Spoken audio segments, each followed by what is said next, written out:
Carl here. I hope everyone's well.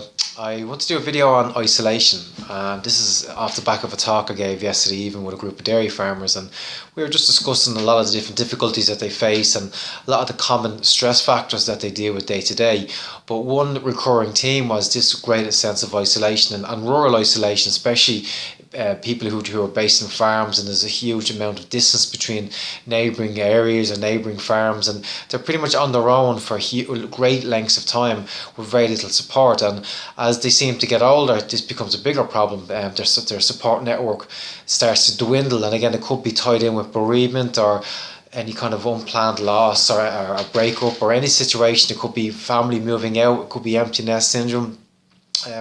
But for whatever the reason, people just end up on their own. And again, this is not just a rural problem. I see isolation everywhere in Dublin and everywhere in the country, especially as we get older and we lose touch with people, or life just takes its toll on us and we end up on our own. There's no quick fix to it, but when I'm working with clients, I always encourage them to try and pick up the phone and re-engage with people from their past that they may have lost contact with. I know I had one client, and he was in his 60s, and he was all of a sudden he found himself single and living alone, and he was terrified to ring a lot of his older friends, but he did, and they were delighted to hear from him. And the thing about it is, you don't know what your friends are going through. They could be going through similar difficulties or their own set of problems, and reaching out to them could have a huge impact on their life. But again, it starts with picking up the phone. And even, people who have a large family but they don't really maintain contact with them, that in itself can create isolation. And that might not be planned. It may just happen. Maybe they were just too busy, and over time they lost touch. But it's really important to, again, just a quick phone call or a text message to family, just to check in and let them know that you're okay. Because I find a lot of people, they don't really understand their own worth, especially within the family unit.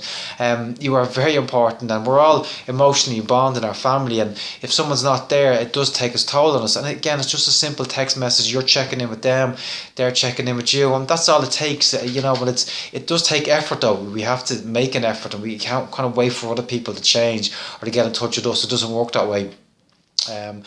I suppose another issue I find as well is that often people are afraid to pick up the phone and ring their own kids and check in with them because they're afraid they're going to be a burden to them. And I ask, is that your plan? Are you trying to be a burden? And if the answer is always no, well then you're not going to be a burden. All you're doing is just, again, it's a quick phone call, checking in and seeing how they're getting on, and letting them know that you're okay. And that's all it takes, and it has a profound effect on our health, especially our brain health, and all these neurotransmitters that are fired as a result of interaction with other people. That's necessary for a healthy functioning body, and to really reduce any kind of symptoms, any kind of mental health issues. That social interaction is so important, and again, it's lacking in anyone who suffers any kind of mental health issue. They have a tendency to withdraw and create isolation for themselves, and the only way to change that is by breaking that cycle and re-engaging with people.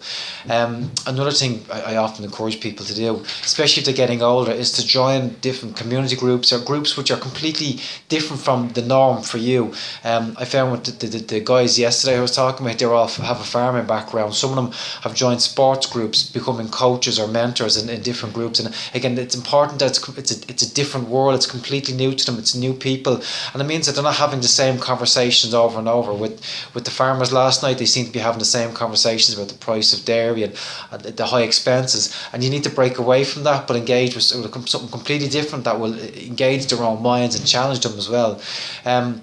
But a lot of this is, again, trying to find a new purpose in their life, and that's the difficult part, and give them more reasons to live and to be happy and to look after themselves and to engage with other people. And again, but at the farmers last night, I was given an example of developing some kind of mentoring program, because there's a lot of people who would love to do that type of work, but they don't realise that they can reach out to different farmers and just, not necessarily an internship, but just work on the farm and just see what it's like. And if they put that out there and tell people that they're willing to take people on, they may get a new lease of life. They may find that their own support network increases, and it may take some of the workload off them.